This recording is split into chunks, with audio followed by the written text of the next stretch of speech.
Well, this looks better. Live stream's not buffering anymore.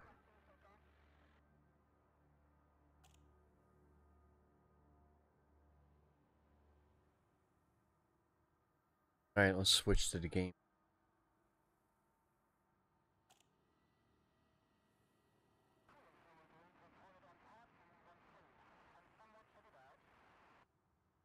This facility offers a wide range of services. Check your information panel after docking for more details.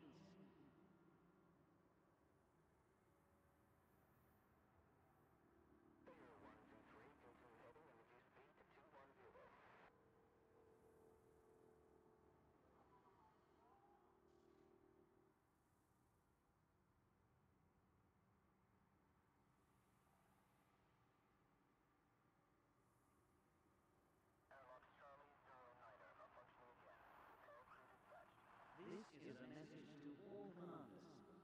Please reduce your speed when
Black Ghost refueled.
parking Black Ghost and moving to Chester Shotgunn.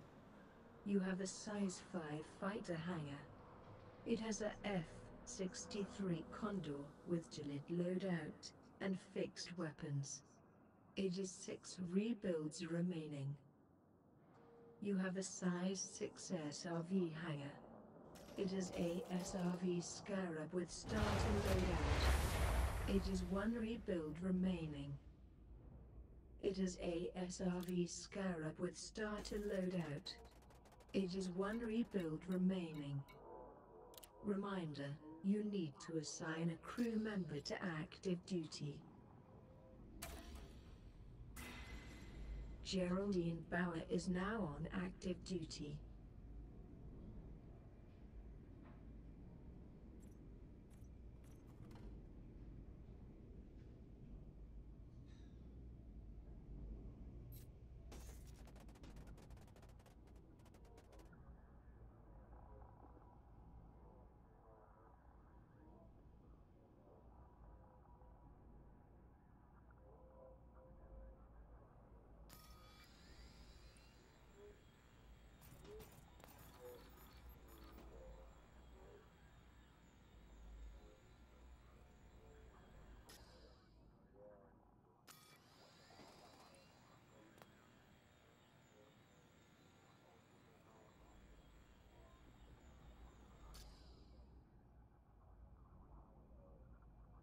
Galaxy map. Galaxy map.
Full control re-established. Detachment complete. Moderate speed on exit.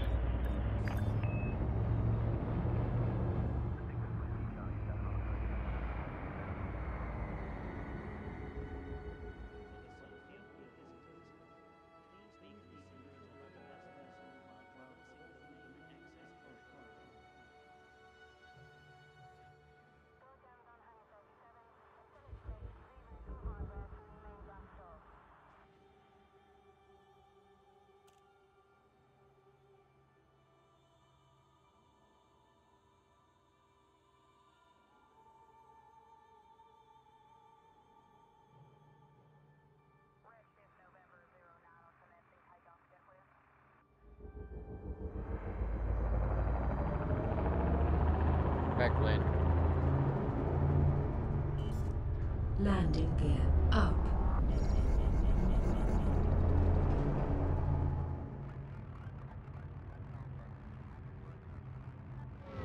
Afterburners.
Load all AIs.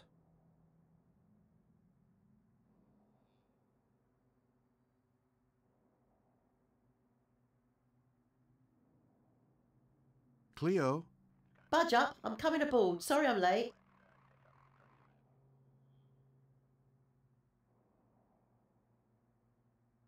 Verity, let's run through final checks. As you wish. Stand by. Confirmed.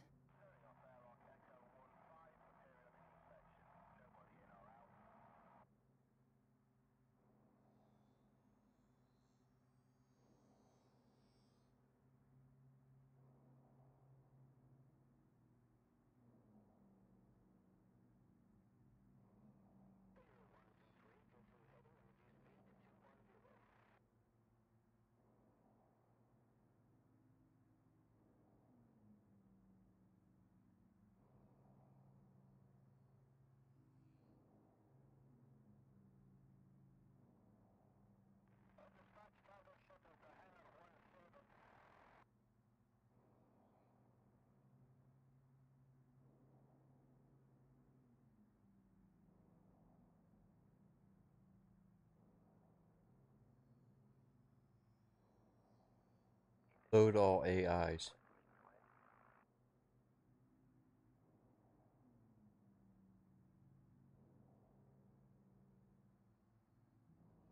Cleo? Budge up, I'm coming aboard. Sorry I'm late.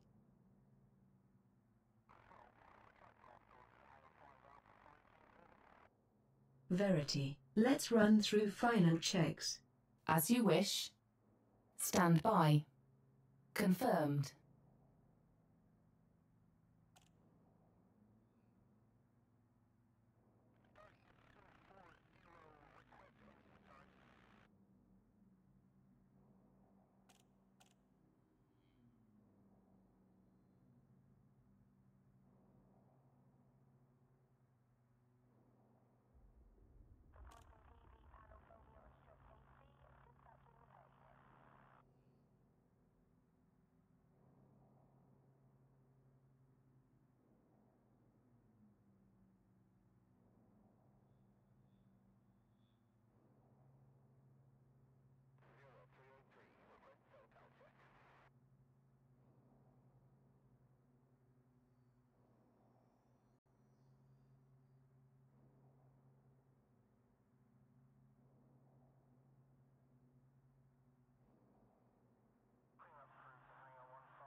Affirmative. Stand by.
Leo, initiate a self-diagnostic. Yes, Astra. I'm doing it now. You're good to go, Leo.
Orion offline. Reset your interface, please, Orion.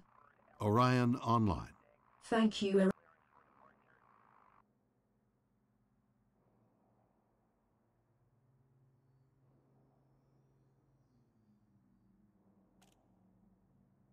Cleo.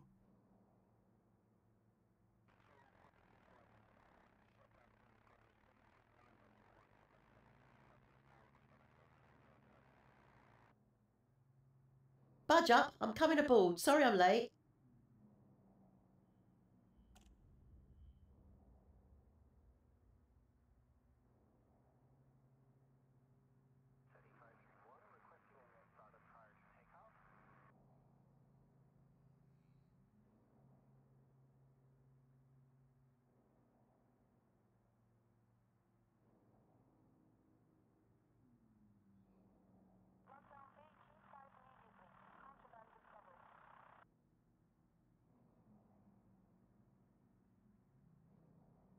Thank you, Orion. I'll let you know when I need you again.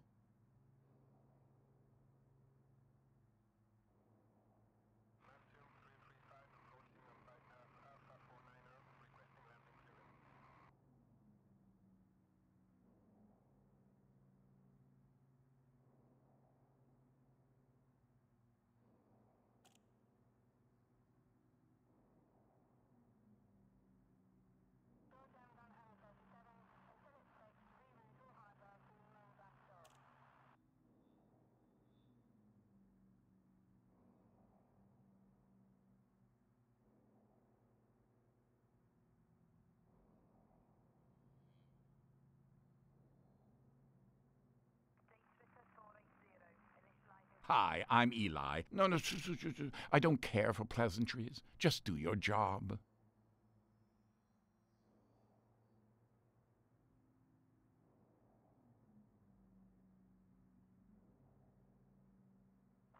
Verity, let's run through final checks.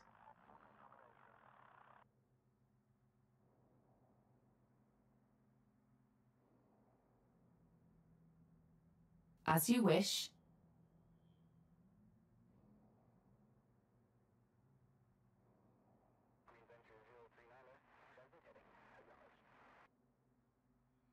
Stand by.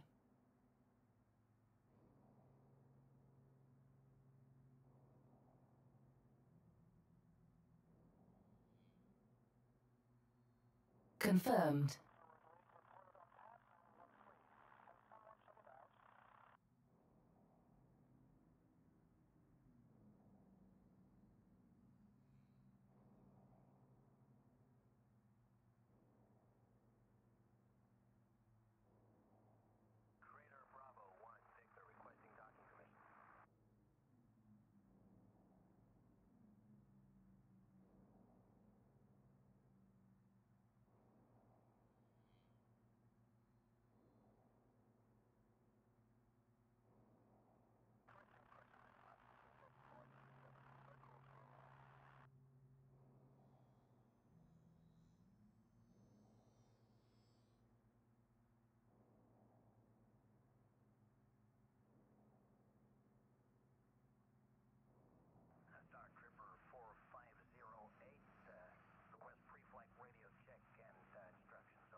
Load all AIs.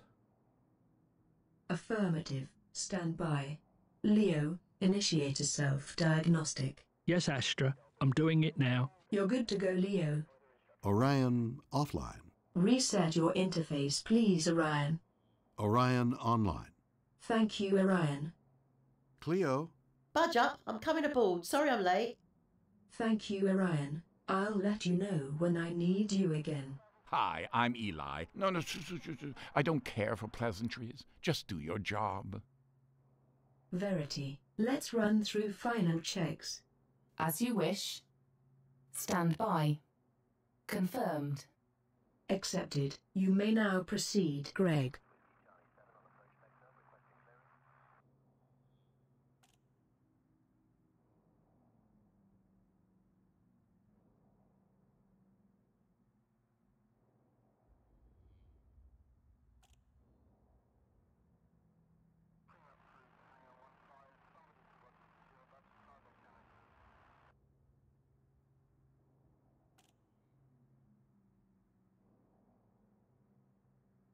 Patch me through.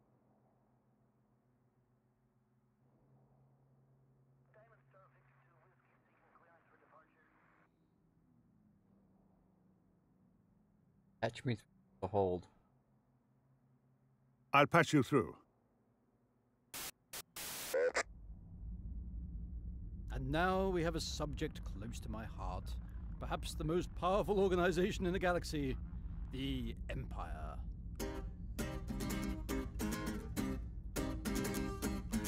Cut it out, it's annoying. If you strike me down, I shall become more powerful than you can possibly imagine. That's better. Now, where was I? Ah, yes. As I was saying, the Empire... Strikes back? No, Dan. Gets a little bit cross and gives everyone a bit of a telling off? No, Dan. So, it lets us all get away scot-free? What kind of story's that? Yeah, that's rubbish. I have a bad feeling about this. Listen, you bunch of Trumbull-infested inbreds. The Empire is a vast organization that spans half the known galaxy, with a complex socio-political structure which dominates intergalactic trade.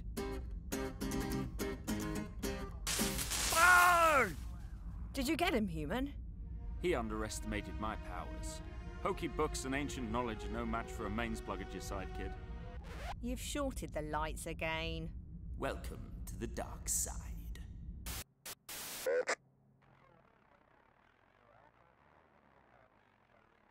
Weapons.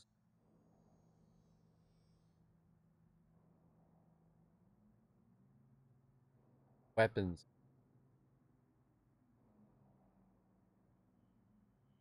Deploying armament. Don't ask me that question. 1, I won't answer it. 2, if I did answer, you'd pay the ultimate price.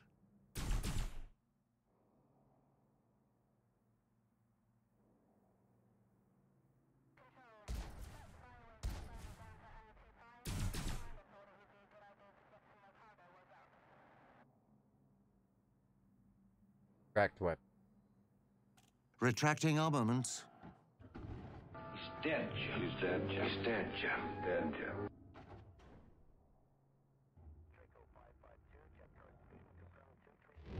Afterburners.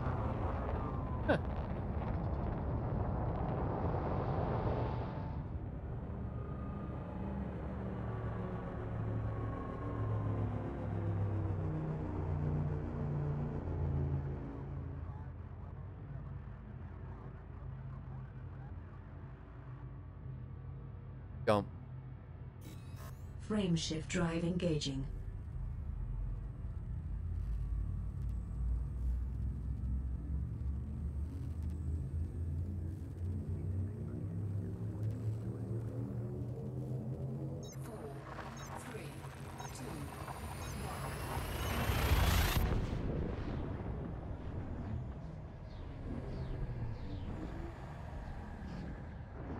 Telemetry obtained.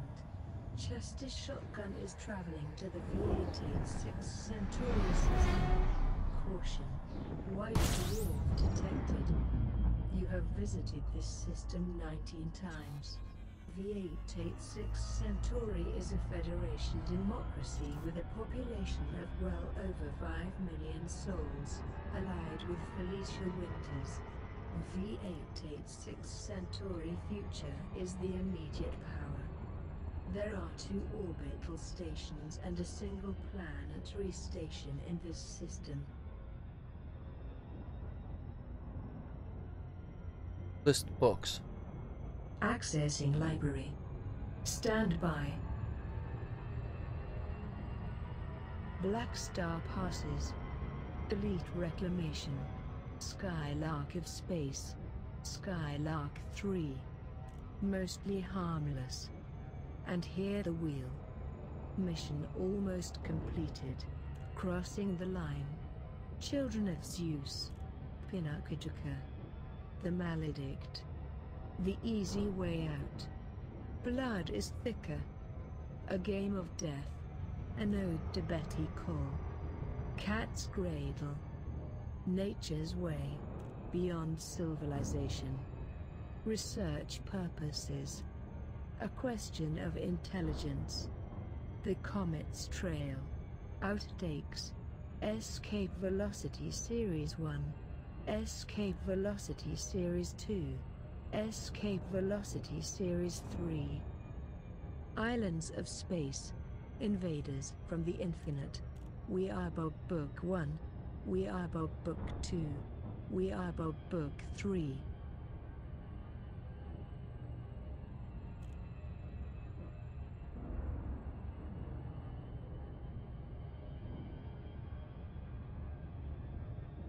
We are Bob Book 1.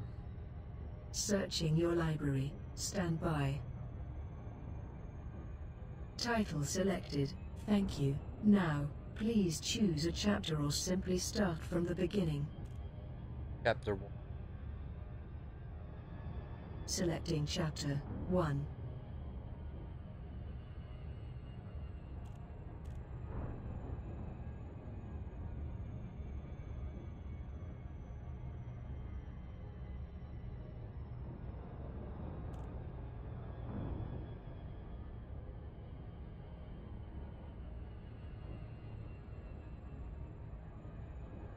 Audible Studios presents We Are Legion, We Are Bob, Bobiverse, Book 1.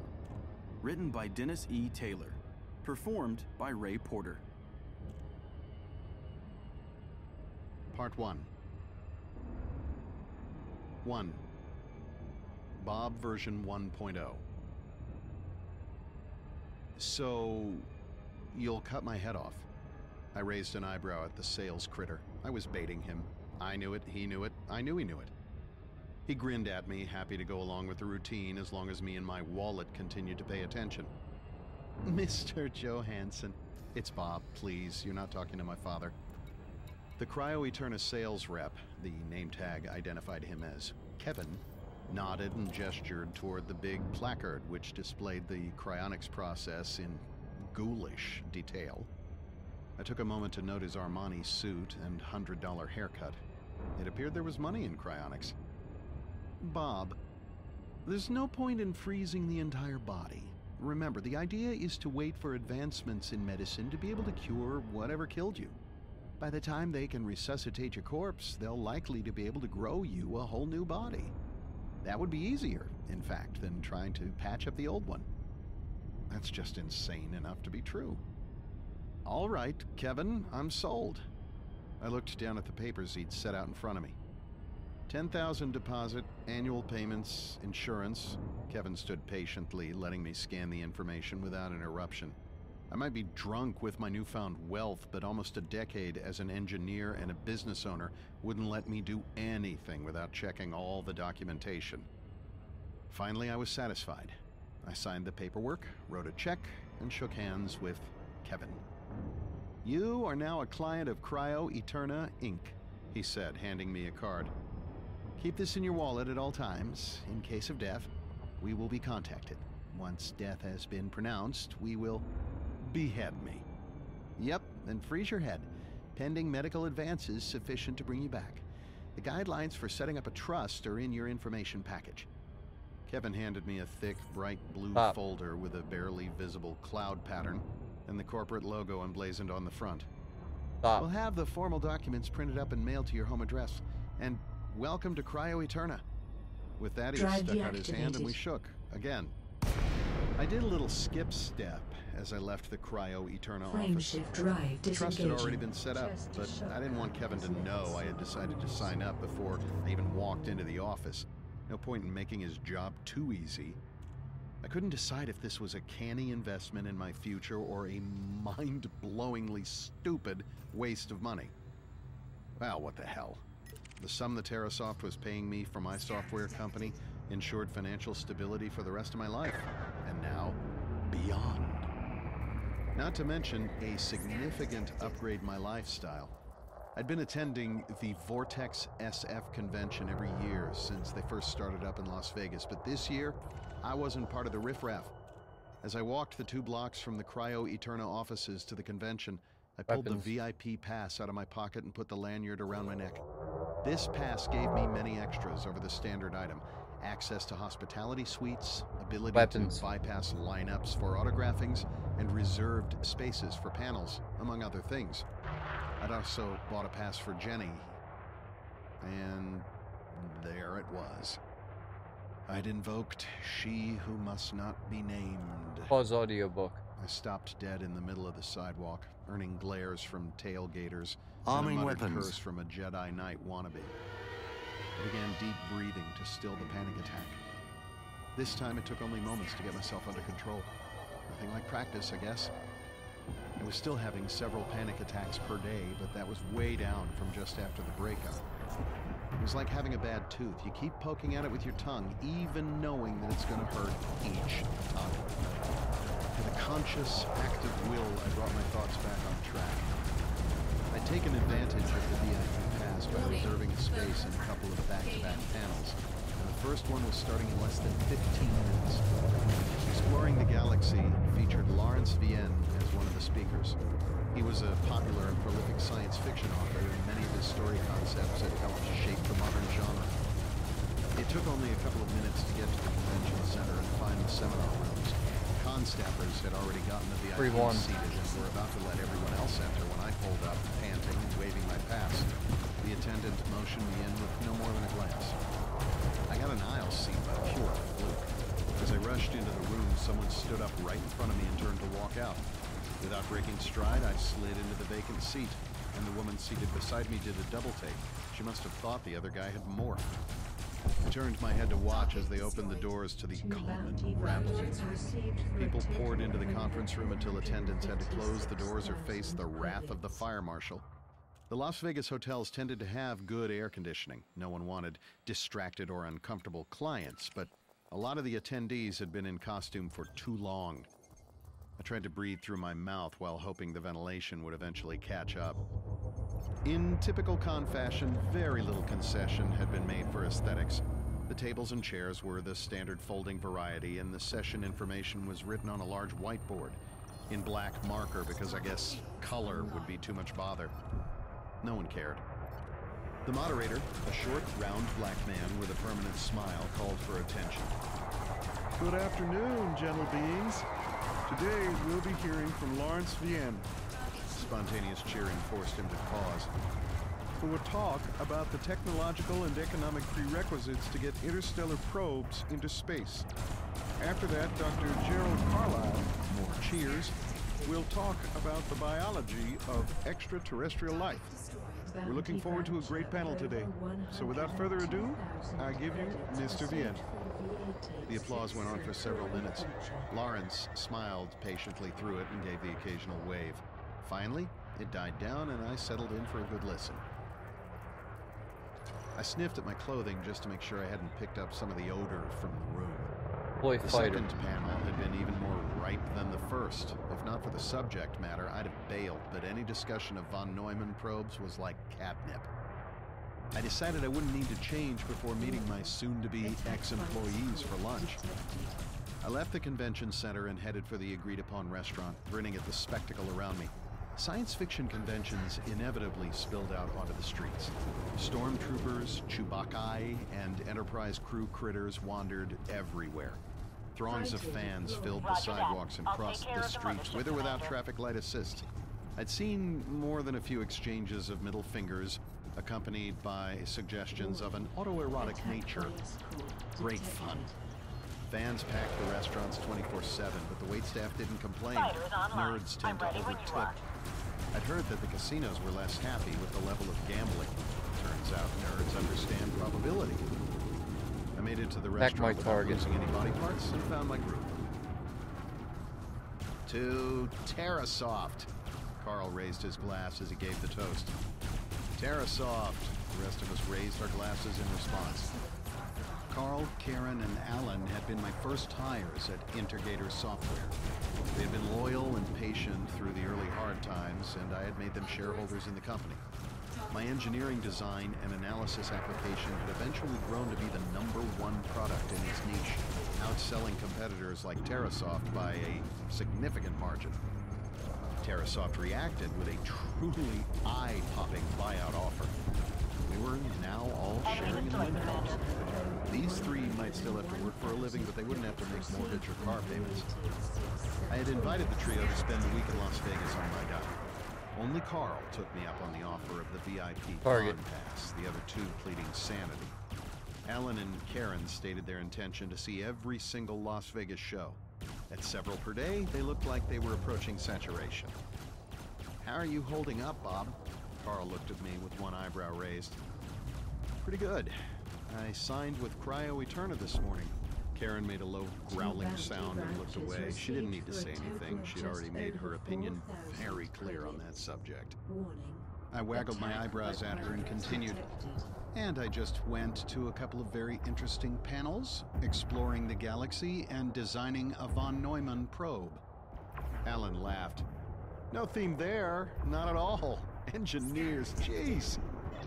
Yeah, but how are you doing, Bob? Carl gave me the hairy eyeball. Carl had managed to navigate the tricky pathway of being an employee and becoming a friend without looking like he was brown-nosing. Guess I owed him the courtesy of not pretending to misunderstand. A lot better, Carl. Jenny episodes are down to a couple a day. I might even be ready to rejoin the human race soon. The woman was an idiot, Karen muttered. You should have taken your mother up on her offer. That forced a chuckle from me. My mother doesn't actually know how to arrange a hit, Karen. I don't think. I pulled out my phone and glanced at it. Speaking of which, she texted me. I'll have to phone her back sooner. She'll just keep sending more texts. She's kind of like the Terminator that way. So it is genetic. I mimed exaggerated laughter at Carl, and he grinned back, unrepentant. After a moment, he waved a hand dismissively and changed the subject.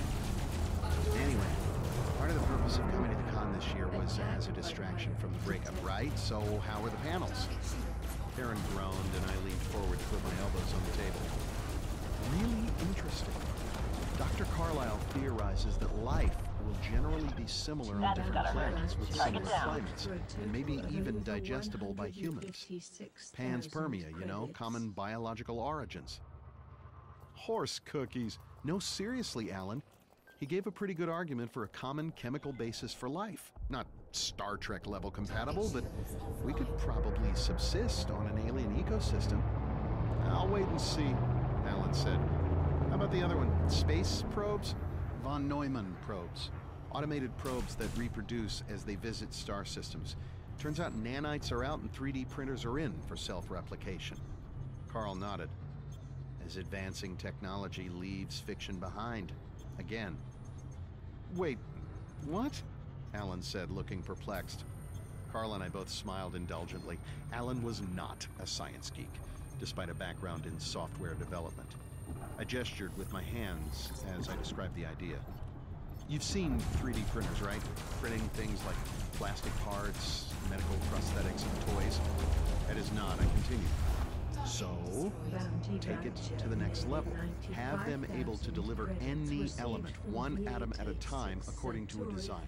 You could, in principle, print literally anything solid, including parts to make more probes, Carl added. using whatever elements they find in the systems they visit. Alan glanced at me. This would work? I minored in physics. Alan, you guys know that. I think it's completely plausible. I paused for a moment to taste my beer, then looked around at the others. In the engineering, you're really going to freeze your head. We all turned to face Karen. Here we go, Alan muttered. She glared at Alan, then at me. When they revive you, if they revive you, it'll probably be long after everyone you know is dead. Including Jenny, Alan said, sotto voce. Karen glared at him again. Whatever. Your family will be dead, your friends will be dead. How are you good with that? I looked at her for a moment, considering my response. I'm a humanist, Karen. You know that. No afterlife. If I die, my choices are revival or nothing. I'll take my chances with whatever I wake up to. Karen's expression grew even more. Hack my target. Her mouth for a retort. Fortunately, the waiter picked that moment to arrive with our lunch. The odor of hamburgers, caramelized onions, and vinegarized fries wafted around the table as the plates were set down in front of us. By the time the food was distributed, the moment of tension had dissipated. I'm taking damage, Commander. I dropped a trail of shoes and clothes behind me and Not settled gonna on last the much longer, king-size Commander. bed. Hull is almost free. The daily rate on the executive suite was ludicrous, but the luxurious bed alone was worth the price. One could get used to this. I set the alarm so I wouldn't sleep the whole afternoon. My mother really would keep texting me if I didn't call her back. The phone rang twice at the other end before her voice came on. Hi, Robert. Has it been a year already? Ha ha. Hi, Mom. Got your text. No, I don't need a contract taken out on what's-her-face. Thanks. I'm at the Vortex, having a great time. Okay, bye. She laughed into the phone. This was a game we always played. I acted impatient and tried to end the call, but we both knew I'd stay on as long as she wanted. I'm fine, Robert. Thanks for asking. And how are the mosquitoes? The mosquitoes are fine. They miss you and your delicate Nordic skin. Are there no mosquitoes in San Diego? Not like Minnesota, Mom. One of the reasons I moved there. And how are you doing, son? The office still open on what's-her-face? I knows these guys. Thanks, but I don't want to have to visit you in jail. I sighed. Look, people cheat. It happens. We weren't married yet. I'd have hated to find out after we tied the knot. I'm good now. Really. Can you hear disbelief? My mother didn't say a word. Maybe it was her breathing. Whatever, I decided it was a good time to change the subject. So, how's everyone? Your father's fine. He's in the workshop. Still trying to get that pile of junk to start. Your sisters are here for a visit, by the way. They visit your mother. Andrea is motioning that she'd like to mock you for a bit. Okay, put her on. I need my massive ego kicked out from under me. There was some muffled conversation, then... Hi, little brother. I'm older than you. Not what I meant. I smiled to myself at the sound of her voice and at the traditional exchange. Andrea, Elena, and myself were as close as siblings could be. The two girls were twins only in that they were born at the same time. They had literally 12 inches difference in height between them. And Andrea never let me forget that she had an inch on me as well. So, rich guy, how are things out in Silicon Valley? I could hear the smile in Andrea's voice. She'd been doing this comedy routine ever since I moved west.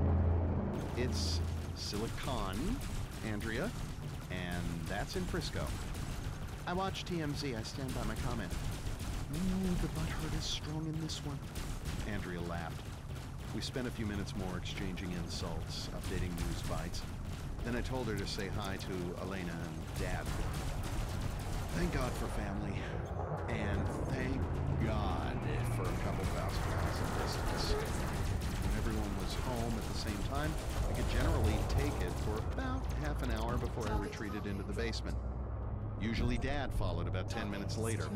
There'd be the mutual eye rolling, and we'd settle down without a word to read or watch TV.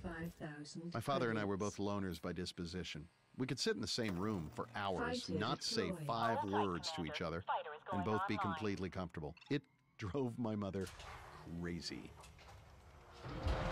I was surprised when the alarm went off. I hadn't intended to fall asleep. I jumped out of bed and got ready as quickly as I could. I would be meeting the gang for dinner, but I wanted to spend some time at the actual convention. The vortex was a 3-day gyrating bag of crazy, and I wanted to catch as much of it as I could. You couldn't truly say you'd been to a science fiction con until you'd been run over by Farscape cosplayers, threatened by at least one drunken Darth, and had bought a cheap plastic movie prop for more than its weight in gold. Woo-ha! The elevator opened and I stepped out into the lobby. The doorman nodded to me as I approached and held the door open. As usual, I wasn't sure if I should tip him or not. I decided to give him a large tip when I checked out, just in case. The Las Vegas air hit like a hammer when I stepped out of the air-conditioned hotel. I stopped and let a gaggle of Enterprise crew critters, several Ferengi, 2 Chewbaccas, and a stormtrooper wander past. They were loud, truculent, and appeared to have been sampling Terran alcohol to excess. After a few seconds of semi-coherent argument, they turned and crossed the street, more or less as a unit. I smiled and shook my head. Then I walked the extra 50 feet to the crosswalk. I wasn't in that much of a hurry. As I started to cross, I heard a flurry of hurled insults, blaring horns, and squealing tires. I turned toward the noise, and everything went into slow motion. The car came around the group, the driver's mouth moving as he leaned out the window. He turned forward and looked right at me, and his eyes went wide. Tires squealed as the car went into a 4-wheel lock. You have... Attack my target. There was a flash of light, a moment of unimaginable pain. I could hear voices, urgent voices, calling out about codes. Someone in the background declaring that they had a right to be there. Something about a power of attorney, last will and testament, angry responses. Calm voice, much closer, mentioning time of death. The voices and the light faded. The world ended. 2. Bob version 2.0. Yes, Greg, as you wish. Back to consciousness. Weapons and There shields. was no transition, none of the normal vagueness you get when you wake up. I remembered the car coming at me, which I thought was odd. I would have expected the last few seconds to be lost. Target. I was getting none of the normal proprioceptive cues that would tell me if I were lying down, compressed from the forehead You now have the con. Maybe I'm in an induced coma? If so, it's not a very good one. Gathering my resolve, I opened my eyes. Or tried to. Nothing happened. This time I did panic. Being blind was the stuff of nightmares for me. For a few moments, my thoughts spun out of control. I thought of movies I would never see, books I would never read. But again, the panic didn't self-reinforce. No adrenaline rush, no nothing. I couldn't think of a medical condition that would do that. Maybe drugs. Ascending to 30 meters. Retracting modules. Handing you the con. Over and above the panic thing, I decided on drugs as a good working hypothesis. Determined to get a handle on things, I tried again. Really thought about opening my eyes, the mechanics, the feeling of my eyes opening. And with no transition, I could see. There are no words to describe my relief with that small victory. I appeared to be sitting up since I was looking at a wall instead of a ceiling. The room could be a hospital room or a lab or any nondescript government office. The walls were painted in that peculiar off-white tone that new construction always seemed to start out with. The far wall had a large window currently shielded by white, something. Back my target. It might be Venetian blinds, but they seemed to be actually printed on the glass.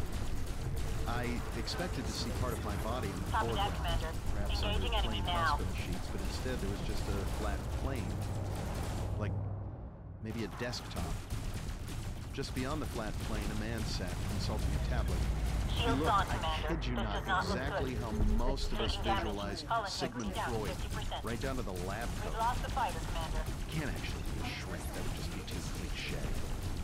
Is he here to talk to me about my injuries? It has to be pretty bad if they have a counselor ready and waiting for me to wake up. There was something off about him, though. The shirt he was wearing looked almost clerical in cut. His watch. It took me a moment longer to realize he was experiencing a problem with perspective. The room seemed to be too deep and narrow, and Freud seemed to be about 6 feet from front to back. In fact, when he turned his head, his nose seemed to stick about a foot out from his face. As I examined this odd optical illusion, I felt a shifting sensation and heard a whirring sound, and the perspective corrected itself. Targeting. Before I could begin to analyze the sensation and sound, Freud looked up and smiled. Good. I tried to respond, but what came out was something like a cross between a cough and static. For God's sake, it sounded like a voice synthesizer having a breakdown. Freud put down the tablet, leaned forward, and rested his arms on the desk or table or whatever. Please, keep trying. It can take a few attempts for the guppy interface to mesh. I considered what he'd said. Immediately brought up 3 points. Point 1, I wasn't dead. Well, okay, I think, therefore I am, yada yada. Call that one proven. Point 2, I wasn't good as new. In fact, I appear to be speaking through a voice synthesizer, but doing so by mental control, which meant, point 3, that the technology had advanced significantly since I'd been hit by the car. How long had I been out? What the heck was a guppy interface? I tried again, concentrating on forming the words.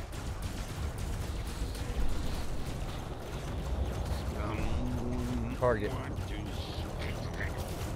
Looking target. What's going on?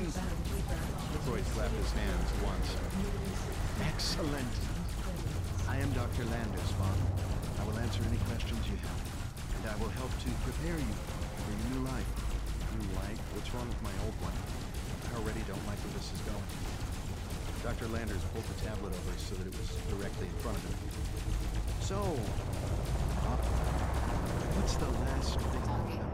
Two bounty badges Car received for a total of coming right at me. 76,000 credits. I was sure it was going to hit me. I'm pretty sure it did. It did indeed, Bob. You arrived at the hospital in critical condition with a very poor prognosis. Per your contract with Cryo Eterna, they were standing by with a cryo container when time of death was pronounced. Well, good to know my money wasn't wasted anyway. So what year is it? Dr. Landers laughed.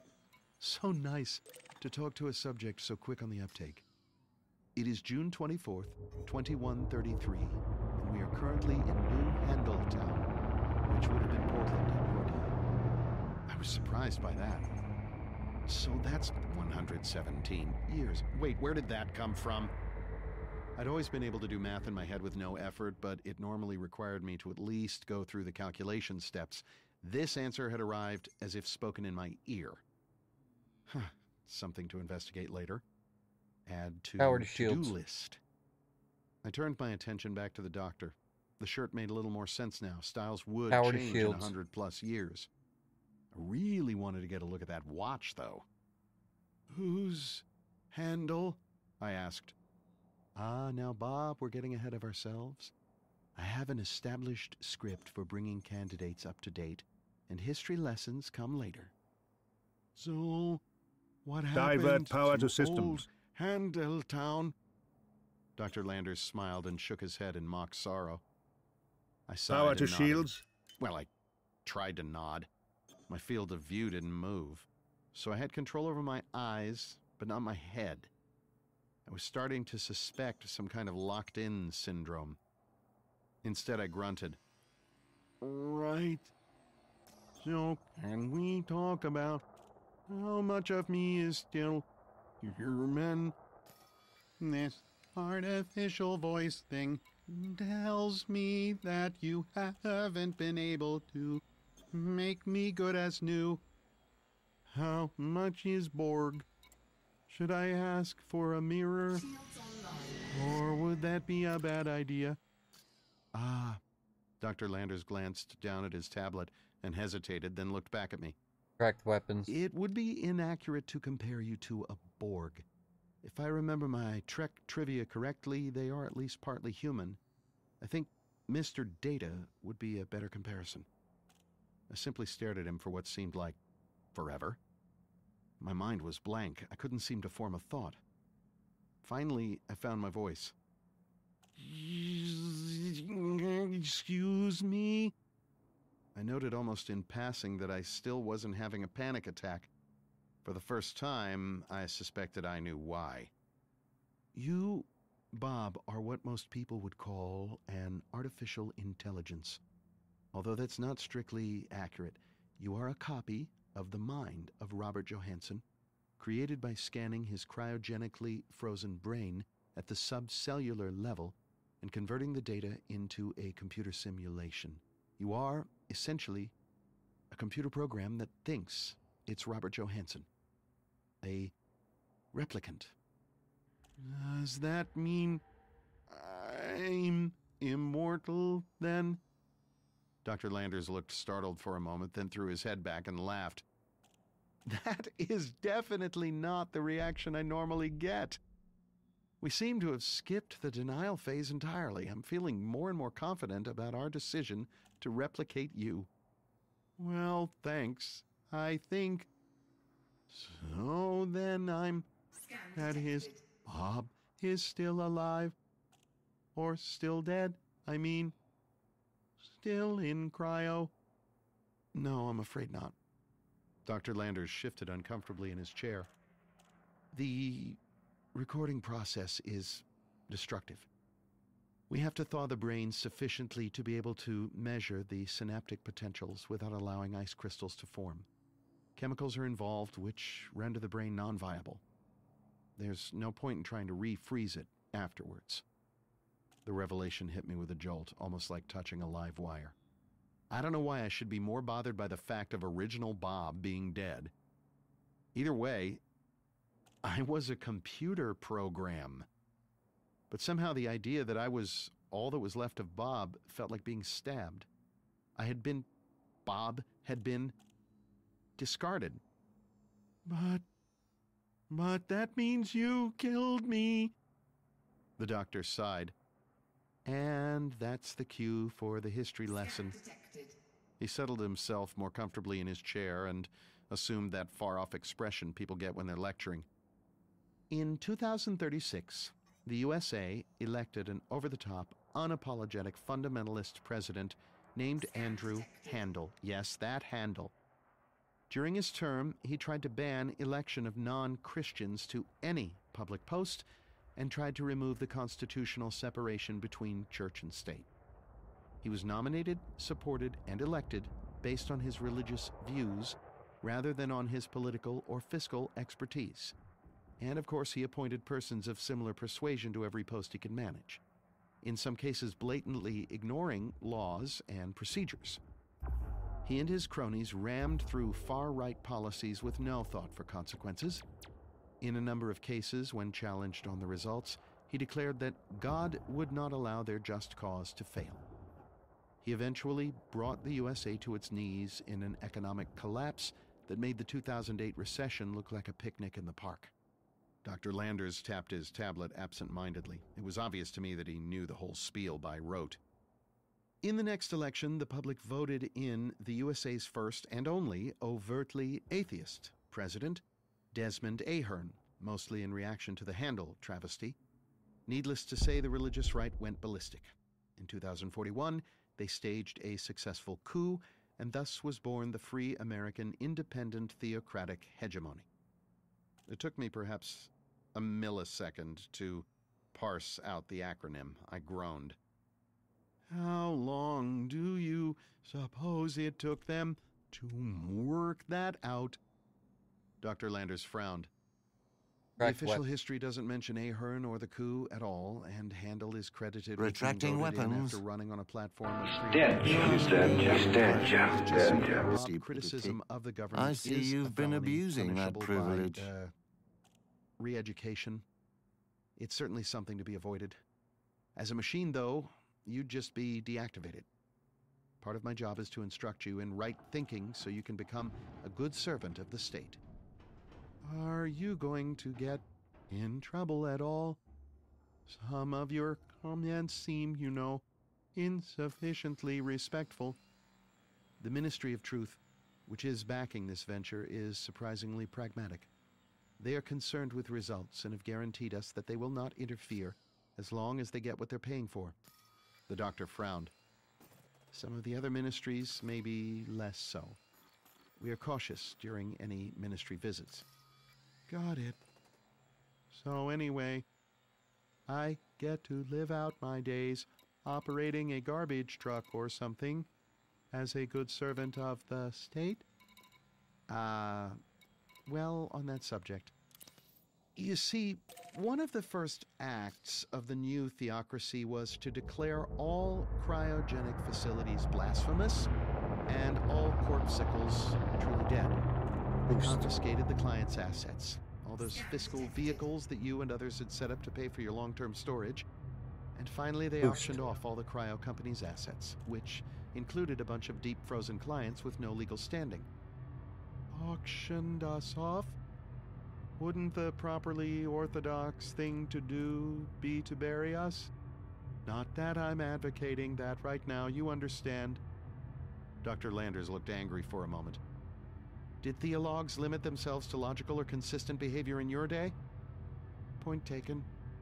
I considered the doctor's explanation. So, I actually belong to someone? To the company I work for, as a matter of fact. Applied Synergetics, Inc. is engaged in a sort of economic competition with Total Cyber Systems to supply robotic servants to society. We attempt to integrate replicants into useful machinery, while TCS creates artificial machine intelligences, AMI. This session, your voice will be indistinguishable from human. And to answer the unspoken but obvious question, AMIs at the moment are only authorized for very, very simple tasks with low risk or heavy supervision. Some years ago, some AMI 5 replicants go insane when they discover what has been done to them. He looked in my direction with a wry expression. Not to mention that most cryo subjects were wealthy and don't take well to the idea of becoming indentured servants in their next life. The image of some ex-CEO being told he would now be driving a garbage truck made me laugh out loud. So, we can find it difficult to get the right replicant for the right job, and a certain percentage go insane anyway after a while. That was a sobering thought. I had a bad feeling that I might be looking down that particular chasm later. Right now, this all felt like it was happening to someone else. Questions about individuality and the existence of souls poked at the edge of my awareness. With an effort, I pushed them away to concentrate on the now. 80% failure rate. Kind of sucks, Doc. How do you stay in business?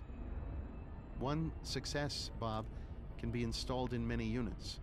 Most of the mining equipment in operation today is controlled by one Rudolph Cazzini, who was a miner in his former life as well. Matching temperament to task is the key. The doctor hesitated for a moment, then added, and of course we cultivate multiple candidates.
Long time.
Disengaging jump drive.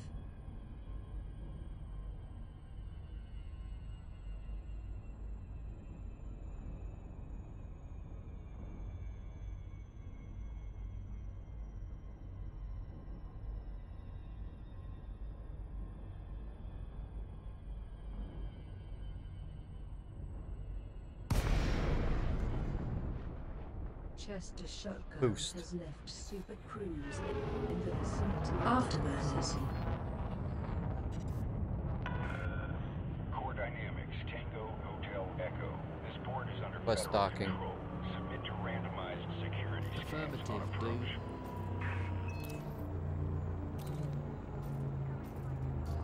Scan detected.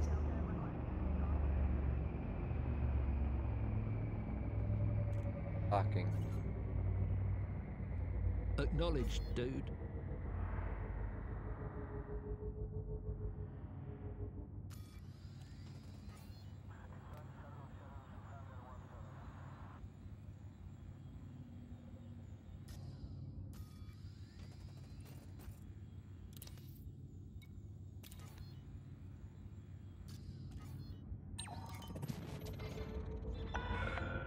Okay, Commander. You are go for approach to pad 2-5. Acknowledged, Commander. Clear for assisted docking. Landing pad 25 is at 12 o'clock far. As you enter with the green lights on your right.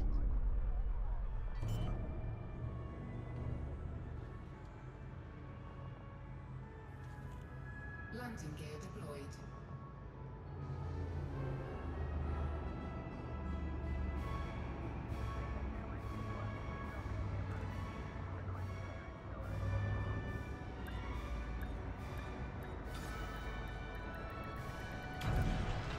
Docking complete. Touchdown sequence complete. Power down your engines. Welcome to the station, Commander.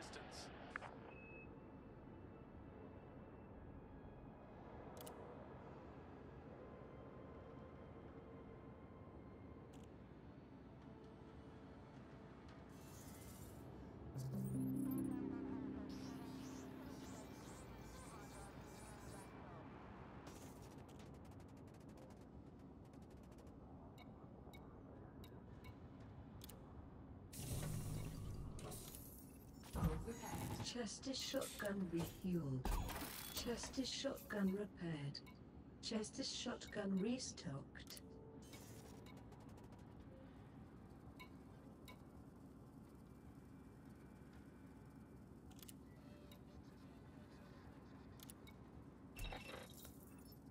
Bounty vouchers for nearly 1.5 million credits redeemed.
Loitering is a crime punishable by death. Make sure you have authorization before entering the docking bay.